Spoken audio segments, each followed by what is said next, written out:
शिक्षा मंत्री रामदास सोरेन का पार्थिव शरीर रांची पहुंचा। विधानसभा में अंतिम दर्शन रखा गया। पार्थिव शरीर के और उसके साथ ही जमशेदपुर में अंतिम संस्कार किया जाएगा। एक दिन का राजकीय शोक घोषित है। तो ये तस्वीरें आप देख रहे हैं जहां पर रामदास सोरेन का पार्थिव शरीर पहुंचा। लोगों ने श्रद्धांजलि देने पहुंचे। बड़ी संख्या में उनके समर्थक और परिवारजन कार्यक्रम में शामिल हुए। चलिए खबर पर अधिक चर्चा करेंगे। सुरेंद्र सोरेन संवाददाता रांची से हमारे साथ जुड़ गए हैं। सुरेंद्र, दुखद घड़ी, दुखद तस्वीरें इस वक्त देखी जा सकती हैं जहां पर पार्थिव शरीर पहुंच चुका है। परिवारजन लगातार गमगीन है, कार्यकर्ताओं की आंखों में आंसू हैं। जी, राजनीतिक क्षति हुई है। पिछले 2 हफ्ते में 2 बड़े शख्सियत की मौत हुई है।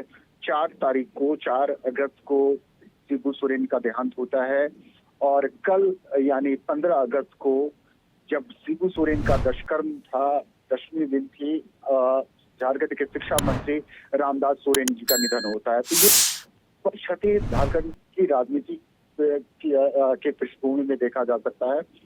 फिलहाल रामदास सोरेन को की पार्थिव शरीर वो यहाँ रांची पहुंचने के बाद विधानसभा में रखा गया और विधानसभा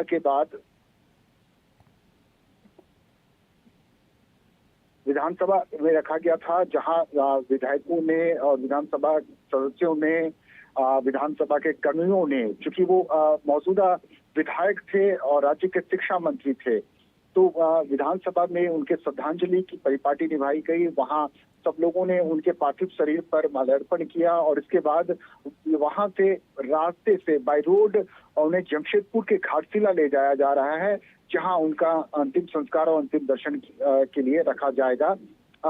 और इस वक्त जैसी सूचना मिली है कि वो जमशेदपुर के रास्ते में है और जमशेदपुर तमाम दिग्गज आज, चूंकि लोगों को नेमरा भी पहुंचना है शिबू सोरेन के आज 11वीं है और वहां लोगों के को नेमरा भी पहुंचना है, तो उनकी पार्टी के लोग वहां भी जाएंगे और यहाँ यानी जमशेदपुर भी घाटशिला में अंतिम दर्शन करने के लिए रामदास सोरेन के क्षेत्र पहुंचेंगे। जी बिल्कुल सुरेंद्र, जिस तरह से आपने बताया कि पार्थिव शरीर पहुंच चुका है, लेकिन अभी भी जो रामदास सोरेन के जो कार्यकर्ता हैं, जो उनके सहयोगी रहे हैं, जो उनके पुराने दोस्त हैं, सभी के मन में कई सारे सवाल हैं।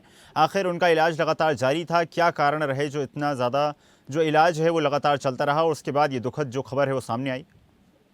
देखिए, जो सूचना हमें मिली थी उसके मुताबिक 18 तारीख को डॉक्टरों की बोर्ड बैठनी थी और इनके ऑपरेशन पर निर्णय लिया जाना था, क्योंकि जो चोट इनके सर पे अंदरूनी हिस्से में लगी थी, उस चोट का ऑपरेशन नहीं किया गया था अभी तक। जो इलाज थे ये लाइफ सपोर्ट पर अभी तक हॉस्पिटल में थे और ऑपरेशन को लेकर के जो कुछ जोखिम थे वो डॉक्टर उठाने में परहेज कर रहे थे और लगातार डॉक्टर इस बात की समीक्षा कर रहे थे कि इनको ऑपरेट किया जाना है या फिर कहीं और किसी दूसरी तरीके से इनके इलाज को आगे बढ़ाना है। लेकिन ऑपरेशन को लेकर के अंतिम निर्णय डॉक्टर की टीम नहीं उठा पाई और यही वजह रही कि डॉक्टर जिस भी वजह से जो मेडिकल वजह रही हो, डॉक्टर ने ऑपरेट करने का रिस्क नहीं लिया और शायद इनके परिवार वालों के संपर्क में रहने के